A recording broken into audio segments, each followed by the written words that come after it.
আজকে বানাচ্ছি রেস্টুরেন্ট স্টাইলে চিজ বল। একদম পারফেক্টলি বাসায় বানিয়ে নিতে পারেন এই চিজ বলটা। ফ্ল্যাশব্যাক। এখানে আমি আলু আর চিকেনটাকে সিদ্ধ করে নিয়েছি লবণ দিয়ে। এবার হাত দিয়ে ভালোভাবে ম্যাশ করে নিচ্ছিলাম। এবার দিয়ে দিচ্ছিলাম পেঁয়াজ কুচি, দিয়ে দিচ্ছি কাঁচামরিচ কুচি, আর দিয়ে দিচ্ছি শুকনা মরিচ গুঁড়া। এখানে হচ্ছে জিরার গুঁড়া, এখানে হচ্ছে কালো গোলমরিচের গুঁড়া 1 টেবিল চামচ করে সবগুলো। আর এটা হচ্ছে 2 টেবিল চামচ দিয়ে দিচ্ছি।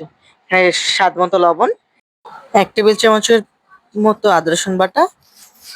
এবার সবগুলো একসঙ্গে মিক্স করে নেব হাত দিয়ে। আমরা বাসায় বানিয়ে নিতে পারি রেস্টুরেন্টের স্টাইলে একদম স্বাস্থ্যসম্মত খাবার। এবার হচ্ছে চিজ গুলোকে আমি টুকরো করে নিয়েছি। এবার গোল গোল করে এই যে একটা চিজ দিয়ে দিলাম, আর গোল গোল করে এটাকে একটা বলের মতো বানিয়ে ফেলবো। এখানে হচ্ছে আটা, কর্নফ্লাওয়ার, মরিচের গুঁড়া, লবণ এগুলো দিয়ে আমি একটা কোটিং করে নিয়েছি। এখানে হচ্ছে ব্রেড ক্রাম্ব। এবার হচ্ছে তেলে দিয়ে ভাজবো, গোল্ডেন ব্রাউন হবে।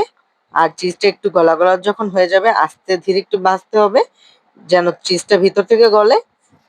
তো এই তো দেখতে পাচ্ছেন আমাদের চিজ বল রেডি। এবার একে একে করে আমরা সবগুলো ভেজে নিয়েছি। এখন দেখেন জাস্ট কি সুন্দর চিজটা গলে একদম টান টান হয়ে গেছে। এবার খেতে যে কি পরিমাণে মজা হয়েছে আপনারা ট্রাই না করলে বুঝবেন না।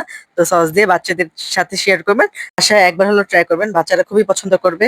ভালো লাগলে লাইক দিয়ে দিন।